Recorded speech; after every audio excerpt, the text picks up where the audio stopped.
Did did Aaron's death affect you?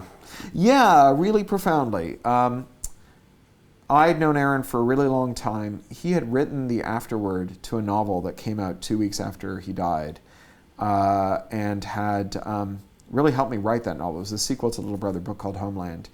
And I'd had this placeholder in the book because I wanted the character to come up with an amazing next generation internet-based electioneering platform that he would help an independent candidate for the California Senate use in a by-election.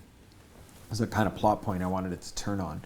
And I rang up all the electoral strategists I knew. And I know some like super smart electoral strategists who worked on some of the biggest campaigns, you know, the data-driven big campaigns, because they all come out of the same place that I do, this kind of early dot-com technology story.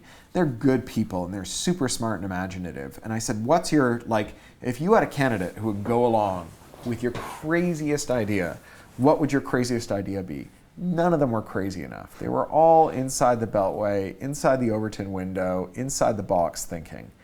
And then I, like, you know, kind of at my wit's end, I wrote to Aaron and I said, what would you do?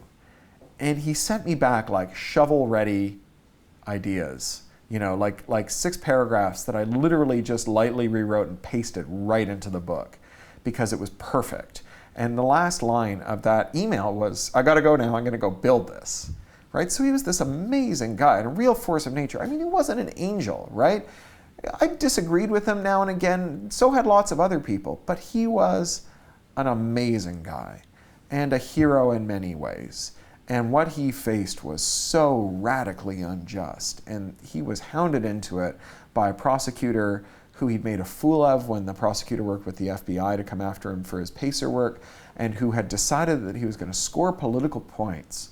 And it was disgusting, you know, and awful. And it galvanized us, right? It galvanized a whole group of people into making sure that the next Aaron would be protected. And, you know, I'm very wary of cults of personality. And I don't want to write Aaron's hagiography here.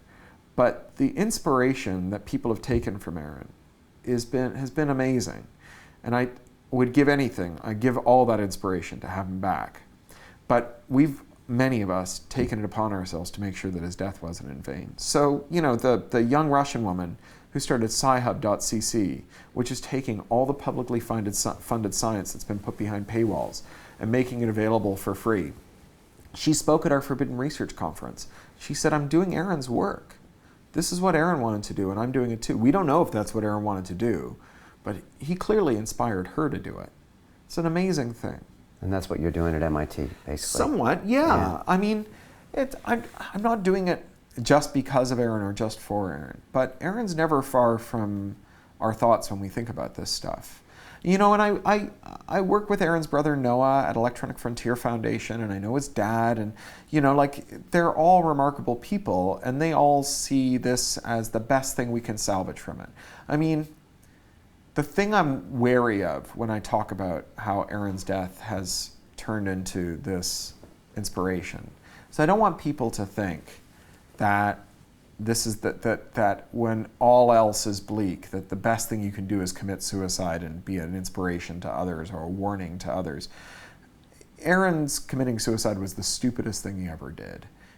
He did it in a moment of extremis, and he did it in a moment of sorrow and a moment of, you know, depression. But like Aaron was really good at solving problems, and that was a dumb way to solve his problem. It didn't solve his problem. Like, dead people don't get to act on the world, right? Only living people solve problems. Dead people are dead. They're inert, right? And so all of the problems that Aaron had it in him to solve in the future will be left unsolved forever because he made a really dumb choice. And anyone who's watching this or listening to this and thinking about this, remember that you cannot solve your problems after you're dead, and that there are suicide prevention hotlines, and there are people who will talk to you about your problems. There are so many of us who I think Aaron felt like he would be burdening us if he talked with us about his problems, but who would have been delighted to take a phone call at any hour to talk to him about his problems. And if you're watching this and you're feeling suicidal, your friends will listen to your problems, and the Samaritans will listen to your problems, and you will not be a burden on them. You will do them the honor of helping you, because someday they'll need some kind of help too, and they'll understand in their own way that having helped you, that it's not a burden on other people to go to them to go to their friends for help either. So it's an important thing to keep in mind here. And the other legacy of Aaron is that I think he improved the self-care, the standard of self-care among his friends. So many of Aaron's friends, for example, now campaign on behalf of Chelsea Manning, who is a whistleblower who was sentenced to 35 years in prison when she was 26 years old and was held in solitary for many years, and who recently attempted suicide and was put in solitary again as punishment for attempting suicide and had to go on a hunger strike. And I think a lot of us feel very scared and nervous for Chelsea, but we also worry about each other. And I've noticed that in the wake of Aaron's death, that a lot of us will call each other up or email each other and just check in and make sure everything's okay. That it's hard to notice the absence of something, right? It's hard to notice that your friend hasn't been around lately talking in all the channels where they normally talk. It's easy to just miss that fact in your Twitter stream or your Facebook wall.